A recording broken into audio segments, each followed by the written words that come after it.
연일 불볕더위가 계속 이어지고 있습니다. 우리나라가 기상 관측을 시작한 지가 122년이 되었는데 금년이 기상 관측 역사상 이 온도가, 기온이 가장 높은 해입니다. 기록을 세웠어요. 어제 경남 양산이 41.6도까지 올라갔습니다. 그리고 우리 부산도 40.5도까지 올라갔습니다. 이 찌는 듯한 날씨에 건강관리 잘 하시길 주님 이름으로 부탁드립니다. 특별히 우리 또 노년의 교우들께서는 가급적이면 낮 시간에 외출을 좀 자제하시고요. 집안에 계실 때도 요즘은 에어컨을 좀 시원하게 틀어야 됩니다. 전기요금 얼마 아끼려고 하다가 오히려 건강에 더 어려움이 생기면 큰 피해가 생기니까 시원하게 계시고요. 그렇게 이때 건강관리 잘 하시길 주님 이름으로 부탁드립니다. 바라기는 우리 하나님의 도우심과 또 은혜의 구름 기둥이 이처럼 폭염이 기승을 부리는 가운데 우리 교우들의 삶의 자리 가운데 늘 동행하시고 또 그 은혜 안에서 낮의 해와 밤의 달이 상하게 하지 못하는 은혜가 우리 교우들 가운데 충만하길 주님 이름으로 축원합니다. 지금부터 한 15년, 16년 전에 우리 부산을 배경으로 만든 영화가 있었습니다. 부산을 배경으로 만들어진 영화들이 많은데 한 15년 전에 범죄와의 전쟁이라는 영화가 있었어요. 아마 보신 분들도 계실 텐데 이 영화는 전직 비리 세무 공무원이었던 사람이 경찰서를 찾아가서 행패를 부리는 장면이 이 영화 가운데 등장합니다. 아마 이 장면을 보신 분들이 많으실 거예요. 요즘 유튜브에 쇼츠나 이런 데도 또 이런 장면이 많이 돌아다니더라고요. 거기에 보면 내가 누군 줄 아나? 너그 서장 남천동 살제? 너그 서장이랑 밥도 먹고 사우나도 하고 다 했어. 그런 내용입니다. 제가 조금 내용을 순화를 했어요. 자, 거기에 보면 내가 누군 줄 아나? 이런 대사가 나오죠. 오늘 우리가 살아가는 이 시대가 바로 이런 시대입니다. 내가 누군 줄 아나? 이런 시대라는 거예요. 다르게 말하면 나를 알아달라고 소리치는 세상이 바로 이 세상이고 지금 이 시대라고 하는 것입니다. 이처럼 사람들은 자기를 알아주길 바라요. 자기를 알아주길 바라면서 요즘 사람들이 많이 하는 그 SNS, 이 페이스북, 또 트위터, 요즘 X라고 하죠. 인스타그램, 여기에 여러 가지 자신의 삶을 올립니다. 맛있는 음식을 올리기도 하고, 또 어디 좋은 데 가서 찍은 사진도 올리고, 또 멋있게 입은, 또 예쁘게 입은 그런 옷, 모습도 이렇게 거기에 올립니다. 왜 그렇게 할까요? 자기를 알아주길 바라기 때문에. 이처럼 사람들은 직장에서도 모임에서도 심지어는 교회에서도 끊임없이 타인의 시선을 의식하고 또 자기를 알아주길 바라는 그런 마음과 모습으로 살아간다는 거죠. 그러다가 누가 나를 알아주지 않으면 서운해하고 섭섭해하기도 합니다. 여러분, 이처럼 누군가가 나를 알아주길 원하는 마음, 이걸 뭐라고 얘기합니까? 욕구는 욕구인데 인정 욕구입니다. 여러분, 사람들에게는 다 이러한 인정 욕구가 있어요. 사람들에게 인정받고 싶은 마음. 이게 그렇게 나쁘다, 그렇게 규정할 수는 없지만은, 그런데 이게 너무 지나치면, 이런 인정 욕구에 매몰되어 버리면 그때부터 삶이 각박해지기 시작합니다. 왜냐하면 나를 알아주지 않으면 원망이 생기고, 나를 알아주지 않으면 시기심이 생기고, 시험에 들고, 그러한 가운데 삶이 각박해지고, 또 그러한 사람들이 또 공동체 안에 있으면 공동체가 어려워지고 힘들어지기도 한다는 것입니다. 오늘 우리가 읽은 이 고린도 말씀, 이 고린도서 말씀은 이러한 내용들을 우리에게 잘 보여주고 있어요. 왜 그런가? 이 고린도 교회가 이러한 인정 욕구가 강한 사람들이 많이 모여 있었기 때문에 그렇다는 것입니다. 잘 아시겠지만은 이 고린도 교회는 사도 바울이 개척한 교회예요. 이 고린도에 1년 6개월간 머물면서 아굴라와 브리스길라, 귀한 동역자들과 함께 정말 눈물로 섬기고 또 사역했던 그곳이 바로 이 고린도였고 고린도 교회였습니다. 그러면서 이 교회가 점점 성장하게 되었고, 또 거기에는 많은 은사를 받은 사람들도 모였습니다. 그리고 지적으로나 물질적으로 능력을 갖춘 사람들도 많이 있었다는 거죠.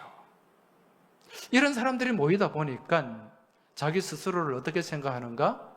나 좀 괜찮은 사람이야. 나 너보다 나아. 이런 생각. 그리고 내가 누군 줄 알아.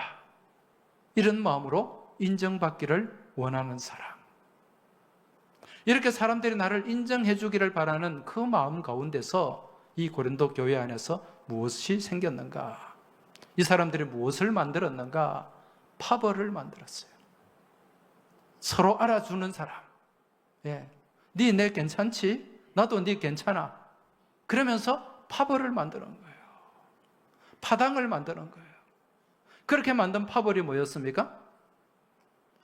바울파, 게바파, 아볼로파, 그리스도파, 이런 파벌들이 교회 안에 생겨나게 된 거예요. 여러분, 교회가 이 모양이 되니까 얼마나 답답한 일들이 많았겠어요. 깝깝한 일들이 많았겠습니까? 그런 파벌들 간에 서로 엘리트 의식을 가지고 내가 잘났다는 그런 생각을 가지고 서로 경쟁을 합니다. 그렇게 경쟁을 하다 보니까 성도 간에 소송도 생겨요. 그리고 돈 있고 권력 있는 사람들끼리만 모여가지고 자기들끼리 막 음식을 나누고 잔치를 벌이고, 가난한 사람들은 무시하고 그냥 소외시켜버리고, 이런 일들이 교회 공동체 안에, 이 고린도 교회 안에 있었다는 거예요. 여러분, 이건 교회가 아니죠. 이런 교회를 바라보는 마음 얼마나 답답하고 얼마나 깝깝했겠냐는 거죠. 여러분, 이처럼 답답하고 갑갑한 상황을 두고 요즘 20, 30대 젊은이들이 주로 쓰는 말이 있습니다. 어떤 말인가? 고답이라는 말 들어보셨습니까? 고답. 이게 무슨 말이냐면 고구마를 먹은 것처럼 답답하다는 뜻이에요. 이게 고답입니다. 그리고 고구마를 먹은 것처럼 답답하게 구는 사람을 고답이, 그렇게 부르는 거예요. 이 고린도 안에 이런 고답들이 많았다는 거예요. 그런데 여러분, 이처럼 답답하고 갑갑한 그런 상황들을 시원하게 풀어주고 해갈시켜주는 사람, 이런 사람들을 뜻하는 요즘 신조어가 있죠? 무엇과 같은 사람? 사이다 같은 사람. 네, 그런 말 들어보셨죠? 사이다 같다. 속이 시원하다는 거예요. 그런 사이다 중에서도 정말 시원할 때는 어떤 말을 씁니까? 사이다 앞에 뭘 붙여요? 핵을 붙입니다. 예. 핵 사이다다. 그렇게 얘기합니다. 핵폭탄급 사이다. 시원하다는 거예요. 요즘 젊은 사람들은 이처럼 뭔가를 강조할 때 이 핵을 갖다 붙여요. 예. 무서운 세대들입니다. 핵 인사, 핵 꿀잼, 핵 이득. 예, 또 어떤 친구들은 여기 핵 이득을 다르게는 개 이득 또 그렇게 말하기도 합니다. 자, 여러분 이처럼 답답하고 갑갑한 이 고린도 교회 안에 이 핵 사이다 같은 사람들이 있었어요. 핵 사이다 같은 역할을 하는 시원케 하는 오늘같이 뜨거운 날에 정말 시원하게 만들어주는 그런 사람들이 있었다는 거죠. 여러분 이렇게 날이 더운데 주변에 막 고구마를 먹은 것처럼 답답하게 구는 사람이 있으면 진짜 속이 답답하죠. 그런데 거기에 확 풀어주는 사이다 같은 사람, 그것도 핵 사이다 같은 사람이 있으면 그러한 체증이 다 내려가게 됩니다. 그러한 사람들이 고린도 교회 안에 있었다는 거죠. 그들이 누굽니까? 오늘 말씀에 등장하는 스데바나와 부드나도와 아가이고라고 하는 사람입니다. 자, 16절, 오늘 말씀 16절, 17절을 보십시오. 이 같은 사람들과 또 함께 일하며 수고하는 모든 사람에게 순종하라. 내가 스데바나와 부드나도와 아가이고가 온 것을 기뻐하노니 그들이 너희의 부족한 것을 채웠음이라. 18절입니다. 그들이 나와 너희 마음을 어떻게 하였으니? 시원하게 하였으니 그러므로 너희는 이런 사람들을 알아주라. 할렐루야. 네. 이 답답한 상황 가운데, 깝깝한 상황 가운데 이 고린도 교회 안에서 핵 사이다와 같은 역할을 했던 사람, 그들이 바로 스데바나, 부드나도, 아가이고 이 사람이었다는 거죠. 자, 그럼 이 고린도 교회의 핵 사이다, 이들은 어떤 사람이었는가? 먼저 스데바나. 이 스데바나는 어떤 인물입니까? 15절 보십시오. 형제들아, 스데바나의 집은 곧 아가야의 첫 열매요 또 성도 섬기기로 작정한 줄을 너희가 아는지라. 여기 스데바나의 집이라고 나와요. 자, 여기서 이 스데바나, 여기 집은 이 헬라 말로 오이코스라는 단어예요. 이 오이코스는 집을 뜻하는데 그냥 조그만 오두막집을 얘기하는 게 아니에요. 큰 집, 대궐 같은 그런 집을 얘기하는 것입니다. 그래서 이 스데바나는 이 집의 주인이에요. 그럼 무엇을 갖추고 있습니까? 재력이 있어요. 그리고 권세도 가지고 있습니다. 그리고 이 스데바나의 집에 있는 가솔들, 이 집에는 가족들도 있고 또 형제들도 있고 또 그 당시에는 노예들, 종들도 있었다는 것입니다. 그러니까 이 스데바나의 집은 큰 재력과 또 권세를 가지고 있는 그런 유력한 집이었다는 것을 알 수가 있다는 거죠. 그런데 이 스데바나를 보면은 스데바나의 집은 곧 아가야의 첫 열매요 이렇게 얘기합니다. 여러분, 이 성경에 바울 서신에 보면 아가야라는 지역이 많이 나옵니다. 그죠? 아가야가 어디냐면은 지금 그리스 반도, 유럽에 그리스라는 나라가 있지 않습니까? 이 그리스 반도의 남쪽 지역, 여기가 우리나라도 반도인데 우리가 남북으로 나뉘어져 있잖아요. 그래서 이 남쪽 지역은 아가야 지방이었어요. 그리고 북쪽은 뭐라고 얘기하는가? 마게도냐 지방, 그렇게 불렀습니다. 그래서 이 스데바나는 이 그리스 남쪽에 아가야 지방의 첫 열매다. 무슨 얘기입니까? 여기에서 사도 바울이 선교하고 복음을 전했는데 첫 번째로 예수님을 믿은 사람이다. 믿음의 첫 열매라는 거예요. 스데바나가 예수님을 영접한 거죠. 누구를 통해서? 사도 바울을 통해서. 여러분, 이 당시에는 주인이, 가장이 예수를 믿으면 온 가족이 다 예수를 믿게 돼요. 그리고 누구까지도? 노예들, 종들까지도 같이 다 예수를 믿게 되었다는 것입니다. 그래서 스데바나의 집이 아가야의 첫 열매다, 그렇게 말씀하는 거죠. 자, 이 스데바나는 이렇게 예수를 믿고 이제 어떤 삶을 살았는가? 15절의 중간에 보면 또 성도 섬기기로 작정한 줄을 너희가 아는지라. 여러분, 권세도 있어요, 돈도 있어요. 그렇게 떵떵거리며 살던 사람이 예수를 믿고 어떤 사람이 되었다는 거죠? 섬기는 사람이 되었다. 여기서 섬긴다는 말은 헬라 말로 디아코니아라는 말이에요. 이 디아코니아라는 말은 나누고 베푼다는 그런 의미도 있지만은 앞치마를 두르고 식탁에서 시종 드는 종, 이 종을 얘기할 때 디아코노스, 그렇게 부르는 거예요. 그러니까 지금 이 스데바나가 예수를 믿고 어떤 사람이 되었다? 앞치마를 두르고 식탁에서 설거지하고 섬기는 그러한 종의 모습을 보여주었다는 것입니다. 여러분, 이건 놀라운 일이죠. 이 당시에 고린도 교회가 어떤 교회라 그랬습니까? 내가 제일 잘 나가는 교회, 내가 누군 줄 알아? 자기를 드러내고 인정받기를 원하는 교회였다는 거죠. 여기서도 제일 유력한 사람이 스데바나였어요. 근데 이 사람이 지금 어떻게 합니까? 예수를 믿고 제대로 믿는 거예요. 그 위에서 군림하는 것이 아니라, 지배하는 것이 아니라 내려와서 섬김의 자리에 서 있다는 거죠.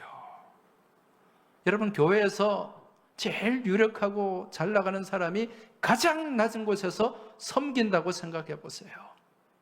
교우들의 마음이 어떠했을까요? 핵사이다죠. 시원하죠. 그분만 바라보면 시원한 마음이 드는 거예요. 그러한 핵사이다와 같은 역할을 했던 사람이 누구였다? 스데바나였다. 자, 이 스데바나와 그 뒤에 이어지는 이름이 있습니다. 누굽니까? 부드나도. 이 부드나도라는 이 이름은요, 그 뜻이 행운이라는 뜻이에요. 행운. 이게 무슨 의미인가? 이 당시에 이 로마 시대에 이 부드나도는 주로 노예들의 이름이었어요. 노예들에게 부드나도라는 이름을 붙여줬다는 거죠. 왜 그런가? 여러분, 이 노예로 잡히게 되면 그 노예를 사는 사람이 있잖아요. 그 사람이 노예의 주인이 됩니다. 그 주인이 이 노예의 이름을 붙여준다고요. 그러면서 붙여준 이름이 부드나도, 행운이라는 뜻이에요. 무슨 의미입니까? 네가 노예로서 주인인 나에게 팔려온 것은 너에게는 무엇이다? 행운이다. 그런 의미가 여기에 담겨 있다는 거죠. 이 부드나도는 주인 스데바나를 만난 이후에 해방노예가 되었습니다. 해방노예는 자유를 얻은 노예라는 거죠.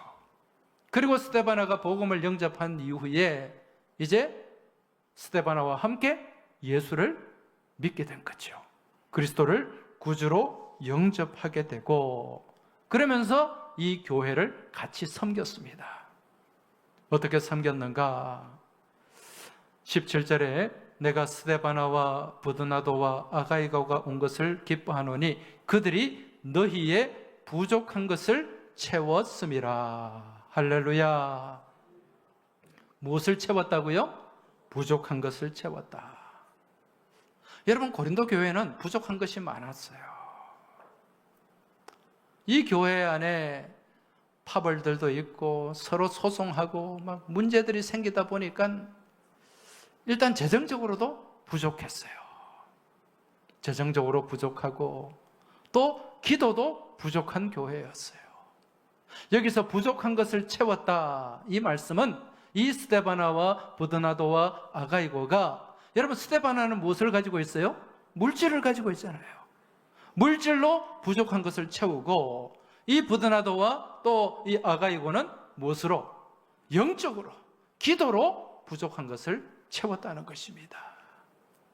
여러분, 오늘 이 자리에 계신 우리 교우들, 주의 몸된 교회에 부족함이 있으면 그 부족함을 채우는 은혜와 믿음이 함께 하시길 주님 이름으로 축원합니다. 이러한 믿음을 누가 알아준다고요? 교회가 알아주고 하나님이 알아주십니다. 그래서 지금 이들은 이 고린도 교회의 부족함을 채우는데 최선을 다했고, 그로 인해 하나님으로부터 인정받는 사람들이 될 수 있었다는 것입니다. 그 뒤에 이어서 아가이고가 등장하는데, 이 아가이고는 그 이름의 뜻이 아가야 지방의 사람이라는 뜻이에요. 그러니까 아가야 지방의 사람을 아가이고 이렇게 부르는 거예요. 이 아가이고 또한 아가야 지방의 출신으로서 스데바나 집에 노예로 팔려온 사람이고, 또 같이 해방 노예가 되었습니다. 그리고 스데바나가 예수를 영접함으로 인해서 부드나도와 같이 예수를 믿게 된 거죠. 그리고 같이 이 고린도 교회에 무엇을 채우는, 부족함을 채우는 그러한 신실한 종된 삶을 살았습니다. 그리고 이 스데바나, 부드나도, 아가이고 이 세 사람이요, 교회를 섬기는 가운데 교회가 너무 시끄럽고 어려움이 있고 문제가 있으니까 이제 누구를 찾아가서 상담을 하는가? 사도 바울을 찾아가게 돼요. 사도 바울은 그때 어디에 있었는가? 1년 6개월의 사역을 마치고 바다 건너 소아시아 에베소에 있었습니다. 에베소까지 찾아갔어요. 찾아가서 어떻게 하면 이 고린도 교회를 좀 건강하게 그렇게 세울 수 있을 것인가? 그리고 고린도 교회가 가지고 있는 여러 가지 문제점들을 얘기를 합니다. 그 바울이 그 얘기를 듣고 이제 그 문제를 해결하기 위해서 기록한 하나님의 말씀이 있습니다. 그 말씀이 무엇입니까? 고린도 전서, 후서 말씀이라는 거죠. 여러분, 그 당시에 노예가 멀리 바다를 건너서 간다는 것은 굉장히 위험한 일이었어요. 그렇지만 목숨 걸고 그렇게 찾아가서 교회를 건강하게 세우고 또 하나님 말씀이 기록되는데 일조를 했던 사람, 그들이 바로 부드나도와 아가이고라는 인물이었다는 거죠. 사도 바울은 이들의 헌신과 수고, 스데바나, 부드나도, 아가이고 이들의 섬김을 바라보면서 그들이 나와 너희를 시원케 하였다, 그렇게 말씀하고 있습니다. 18절 말씀 한번 보십시오. 그들이 나와 너희의 마음을 시원하게 하였으니 그러므로 너희는 이런 사람들을 알아주라. 할렐루야. 예. 그렇게 이 사도 바울의 마음을 시원하게 하고 주의 몸된 교회를 시원하게 하고 하나님을 시원하게 했던 핵사이다와 같은 그런 인물이 바로 이들 스데바나, 부드나도, 아가이고였던 것입니다. 그래서 이 고린도전서 말씀을 기록하는 이 바울이 누구를 알아주라는 겁니까? 이런 사람들을 알아주라는 거예요. 내가 누군 줄 알아? 내가 제일 잘 나가? 이렇게 자기를 내세우고 자기를 높이려고 하는 그런 사람들이 아니라 정말 묵묵히 말씀 안에서 순종하면서 헌신하면서 기도하는 가운데 부족함을 채워주는 그러한 사람, 이런 사람들을 알아주라. 교회가 알아주고 하나님이 알아주신다는 말씀입니다. 할렐루야. 이 자리에 계신 분들, 이러한 은혜가 있길 주님 이름으로 축원합니다. 여러분, 우리 한국 교회도 지금부터 한 120년 전으로 돌아가면 종도 있었고 주인도 있었어요. 그때는 물론 갑오경장 이후에 신분제가 폐지가 됐습니다만은 그래도 한 120년 전에는 여전히 그러한 신분제가 유지가 되고 있었습니다. 그런데 1900년대 초에 전라도 김제 지역에서 정말 주인과 종이 아름답게 교회를 섬겼던 그러한 일이 있었습니다. 그 주인공이 누구인가? 그 김제의 금산교회라고 있어요. 그 주인이 조덕삼이라는 인물입니다. 그리고 그 종, 무섬이 누굽니까? 이자익입니다. 이 조덕삼은 그 당시에 김제, 여러분 평야가 얼마나 넓습니까? 그렇게 넓은 그 땅이 넓은 김제 지역에서도 땅이 가장 많은 대지주였어요. 근데 그러한 집안에 머슴이 하나 들어옵니다. 6살에 부모를 잃고 이제 17살이 되어가지고 이 조덕삼 집에 머슴으로 온 청년 이자익입니다. 저기 경상남도 남해의 그 섬에서 그렇게 고아가 되어가지고 전라도 김제까지 올라가게 된 거죠. 그 조덕삼이 이자익을 종으로 거두게 되고 그렇게 생활하던 중에 1905년, 여러분 이때 무슨 일이 있었습니까? 우리 항서교회가 세워졌죠. 1905년에 그 전라도 지역에 미국 남장로교 선교사였던 루이스 테이트 선교사, 한국 이름으로는 최의덕 선교사입니다. 이 테이트 선교사님이 김제 지역에서 복음을 전했는데 그때 그 복음을 받고 예수님을 영접한 사람이 조덕삼이었어요. 이분이 예수를 믿게 되고 또 그 종 이자익도 예수를 믿게 되었습니다. 그래서 그 집 사랑채에서 이제 교회가 시작이 되었는데 그 교회가 금산교회였어요. 그렇게 예수를 믿기로 이제 하고 영접하고 6개월 뒤에 세례를 받고 이 두 사람이 같이 집사가 되었어요. 그렇게 집사가 되어서 교회를 잘 섬기는 가운데 2년 동안 교회가 많이 성장하게 되고 그리고 교회 장로를 선출하게 됩니다.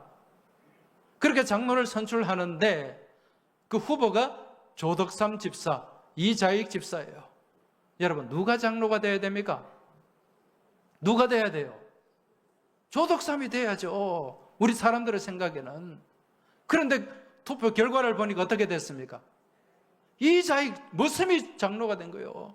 주인은 떨어지고 난리도 아니었겠죠. 근데 그런 난리가 금산교회는 없었어요. 이 조덕삼 집사가 그 투표를 겸허하게 수용을 하고 그리고 이 머슴이 장로님이 된 거예요. 그리고 이 주인은 집사로서 또 그 장로님을 섬기고 교회를 섬겼던 겁니다. 그러니까 집에 가면은 집사가 주인이 되고 교회에 오면 머슴이 장로가 되어가지고 그렇게 서로 섬기는 그런 일들을 했다는 거죠. 그런데 어느 날 이제 이 조덕삼 집사도 장로가 되었어요. 장로가 되고 난 뒤에 이 조덕삼 장로가 어떻게 하는가? 이 머슴 이자익 장로를 신학교로 보냅니다. 신학교로 보내가지고 목회자 교육을 받도록 한 거예요.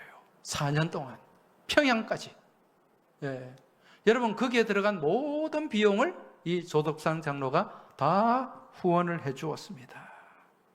그 결과 이 이자익 장로는 이제 신학교를 졸업하고 평양신학교 8회 졸업생이 되어서 목사가 되었어요. 그리고 목사가 된 이자익 목사를 이 조덕삼 장로가 어떻게 했을까? 금산교회 담임 목사로 청빙을 한 거예요. 그래서 이자익 목사, 담임 목사가 되고 조덕삼 장로는 교회 장로로서 또 그렇게 섬겼던 거예요. 여러분 이게 한국 교회사에 얼마나 귀한 교훈이 되는지 모릅니다. 한국 교회 역사에 얼마나 자랑거리인지 모릅니다, 여러분. 이들의 이 섬김과 헌신을 통해서 그 김제 지역에 또 얼마나 많은 교회들이 세워지고 복음이 전해졌는지 모릅니다. 그리고 이 조덕삼 장로의 후원으로 이자익 목사님은 우리 교단의 총회장을 3번이나 했어요. 여러분 총회장 한 번 하기도 힘든데 몇 번을 했다고요? 3번. 그 정도로 적극적으로 밀어주고 후원을 했다는 거죠. 여러분 이들의 헌신과 수고를 통해서 금산교회가 시원하게 되고 한국교회가 시원하게 되는 핵사이다와 같은 그런 역사가 일어나게 된 줄 믿습니다. 이들의 헌신을 누가 알아준 거예요? 교회가 알아주고 하나님이 알아주신 거예요. 사진을 한번 보여주시기 바랍니다. 저기에 한복을 입은 분이 조덕상 장로님이고, 저기에 양복을 입은 분이 이자익 목사님이에요. 저 두 분이 주인과 모섬의 관계였다는 거죠. 교회 여러분, 지금 여러분을 누가 알아주길 원하십니까? 그런데 사람들이 알아주는 것, 여러분 그건 그다지 의미가 없습니다. 누가 알아줘야 됩니까? 하나님이 알아주셔야 돼요. 어디가 알아줘야 됩니까? 교회가 알아줘야 돼요. 교회가 알아주고 하나님이 알아주시면 우리의 삶은 굳이 내가 의도하지 않더라도 이 답답하고 갑갑한 이 고갑의 시대, 고답의 시대, 이러한 고답의 날씨 가운데 정말 얼음 냉수같이 시원한 그런 핵사이다와 같은 그런 삶을 우리가 살아내게 될 줄 믿습니다. 우리 옆에 계신 분들에게 좀 말씀해 주세요. 당신은 사이다입니다. 당신은 핵사이다입니다. 얼굴은 웃으면서 핵사이다입니다. 그러면서 속으로는 니는 고답이다. 그런 사람 한 사람도 없죠? 다 핵사이다가 되어야 됩니다. 우리 교회가 바로 그렇게 하나님을 시원케 하고 또 우리 교우들을 시원케 하고 세상을 시원케 하는 복된 교회가 되길 주님 이름으로 축복합니다. 요즘 제 설교에 불만을 갖는 분이 한 분이 있어요. 그분을 제가 밝히겠습니다. 그분은 바로 저와 같이 저희 집에 살고 있는 사람입니다. 주일날 예배 마치고 집에 가면 잔소리가 이만저만이 아닙니다. 요즘 날씨 덥고 피곤한데 설교를 왜 그렇게 길게 하냐고. 그러면서 또 내가 중충에서 봤는데 설교가 기니까 중충에 있는 분들 절반은 졸고 있어요. 여러분 중충에 계신 분들, 여러분 가까이에 스파이가 있습니다. 그래서 오늘 저는 우리 김혜정 사모님과 여러분 모두를 시원하게 해드리겠습니다. 설교는 여기서 마무리하겠습니다. 할렐루야. 우리 같이 이제 찬송 부르며 기도하며 나아가겠습니다.